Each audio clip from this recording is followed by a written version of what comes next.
माननीय मुख्यमंत्री जी। सभापति जी, माननीय सदस्य बहुत उत्तेजित हो जाते हैं छोटी छोटी बातों को लेकर के।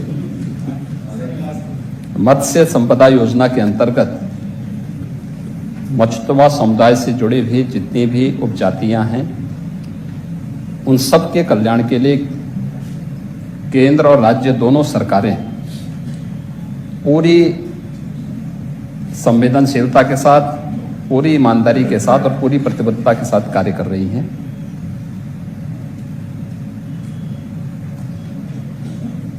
हमें एक बात जरूर ध्यान में रखना होगा कि एक झूठ को बार बार दोहरा करके हम उसको सत्य नहीं बना सकते। मछुआ समुदाय को जो भी अधिकार दिए गए थे, ये भारतीय जनता पार्टी नेतृत्व की 1991 की सरकार ने दिए थे।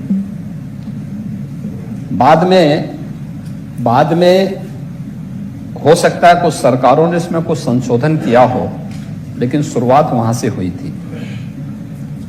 दूसरा, जब माननीय उच्च न्यायालय ने इस पर रोक लगाई और फिर एक पॉलिसी बनाने के लिए कहा, उस पॉलिसी के अंतर्गत वर्तमान में प्रदेश के अंदर खनन के सभी पट्टे आवंटित होते हैं, बाकायदा उसकी निविदा जारी होती है, टेंडर की प्रक्रिया पूरी होती है और उस कार्यक्रम को फिर व्यवस्थित रूप से आगे बढ़ाया जाता है।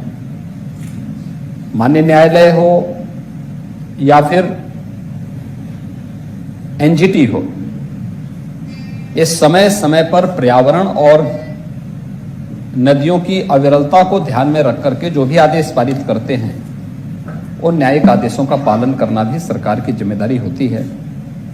सरकार न केवल मछुआ समुदाय से जुड़े हुए सभी तबके के हितों के लिए, बल्कि पूरे प्रदेश की 25 करोड़ जनता के हितों को पूरा करने, उनका संवर्धन करने के लिए पूरी सजग है, सचेत है। और मुझे लगता है कि आपको लाठर जी से ज्यादा कौन जान सकता है कि अभी सरकार को जो समर्थन मिला है, सरकार की इन्हीं योजनाओं के कारण प्राप्त हुआ है। कम से कम इस समर्थन का तो आप लोगों को सम्मान करना चाहिए कि भारी बहुमत से 37 वर्ष के बाद एक सरकार फिर से रिपीट होकर के यहां पे थंबिंग मेजोरिटी के साथ फिर से सरकार बन रही है।